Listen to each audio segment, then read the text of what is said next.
Well, since survival is obviously a basic component of any human expedition into the North or South Polar region, this next activity is all about survival, in particular insulation, just as we were talking about a moment ago. What we're going to do is construct survival suits. We're going to focus on the hands and make gloves out of any insulative material that you wish to choose from at this table. First off, I'd like you to each get a couple of these plastic bags. These are the zipper-topped plastic bags that allow you to seal them up once you've filled them with material.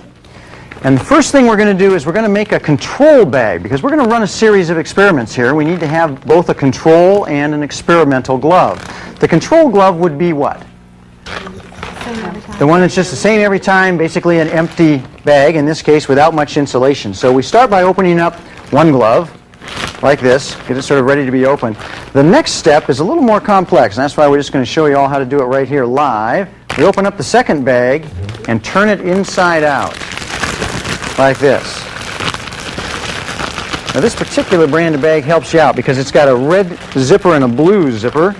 And what you do then is you take the inside out bag, put it on your hand, and stuff it into the normal bag so that the one red and one blue match up.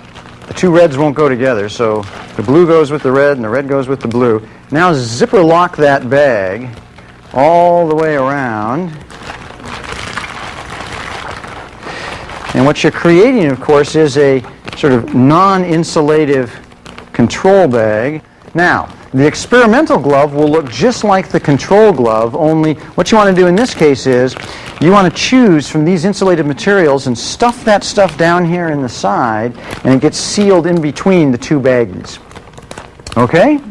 Well, design away. This is your survival glove. Additional bags, there's some scissors here. While they're getting started on that, I'll just sort of show to everybody else here what we've got. We've got a variety of styrofoam packing materials here. We have some sheets of leather that have been cut up and ready to go. You'll all recognize this. This is that bubble wrap stuff that pops. We've got some cotton balls, some terry cloth, a variety of cotton, and perhaps some woolen material there. Oh, and somebody has zippered open a down pillow, so they're pulling the feathers out of this pillow. We'll have feathers all over everything here. Woo-hoo, sneezy. But the real question is, how do you think animals insulate themselves in the wild? Through the fur. Fur, okay, which we sort of are simulating here with some of these materials. How else? The fat. Fat. Yes, sirree. Animals in the cold Arctic zones usually have layers of fat underneath their skin between their the exterior exposure and their vital organs inside. And so one of the gloves that we've pre-prepared here is a glove that makes use of lard, which is an animal fat material. We've just done the same old inside-outside glove. We've got lard in the inner material here. Richard, for the fun of it, yeah, for the fun of it, I'm going to have you be prepared to do your cotton ball and your lard glove. Ooh, it looks exciting, yeah. And then I'm going to try the very gloves that we were talking about earlier, the actual polar expedition gloves that I used in the North Arctic. This is a polar fleece material again with a Gore-Tex lining. I'll do that and the proverbial control. How's that? Mm-hmm. Are we ready? We're ready. Okay, for the ice water Arctic dip. Here we go. We've got our various gloves on. Everybody hold them up here. We've got the control glove, in most cases on our left, not all cases. Renee's the renegade. And I've got the commercial version here, ready for the Arctic. You've got Mr. Cotton. You've got the towel, terry cloth and bubbles, styrofoam there, and last but not least, the lovely down variety. So at the count of 3, we're going to just stick our hands in this ice water, and as soon as you start noticing anything, describe it. Let's see how we're doing. And you can make your own predictions at home or out here in the audience as to what you think will be the most insulated glove of the batch. Are you ready? Here we go. Here goes. 1, 2, 3.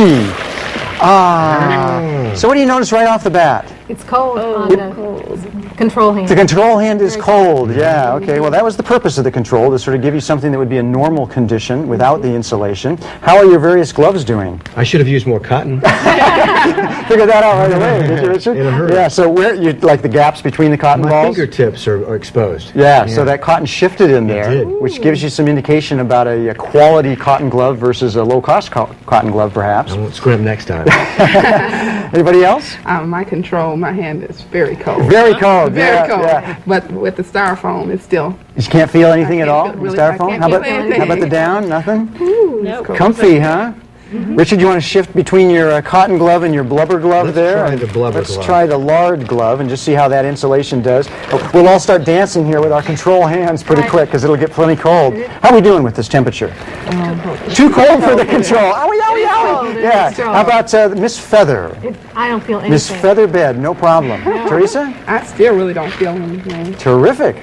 I can tell where the air is and where it's not. now. Okay, so those air pockets now are getting cold, and so that's passing on to your body. How's Mr. Blubber? Lard is my friend. This is All right, comfortable. Richard, I have to sort of admit to something here. These gloves are really best in windy conditions, not so much in straight water, and the seams are allowing moisture to leak. And just for the fun of it, I'll pull this out and show you that, see, that inner glove is getting wet already. And so if I was dropped into the open ocean in these gloves, I'd be in trouble, wouldn't I? Wouldn't be sealed like a wetsuit. Okay, you can pull your hands out there. How do you suppose animals in the wild adapt to this cold? What are some of the other things besides the fat layers that they have that help them stay warm and insulated? Fur. Fur. Polar bears are a real anomaly. They're kind of an interesting beast. What color do we all think of polar bears? White. White, absolutely. When you ask a kid what color is a polar bear, they say white. It's not true. Polar bear skin is actually dark. Now, why do they look white? The fur is white. Well, interesting enough, the fur is more clear than white. Polar bears have this outer guard hair layer that's mostly hollow hair follicles. There's two reasons for that hollow hair. What do you suppose it is? To trap air?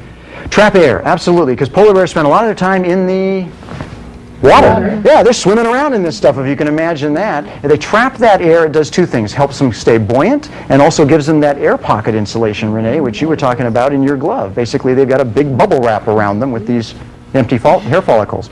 The other thing that's interesting about those empty hair follicles is when light shines in them, the light will pass all the way through to the skin and warms the dark skin, as most of us know.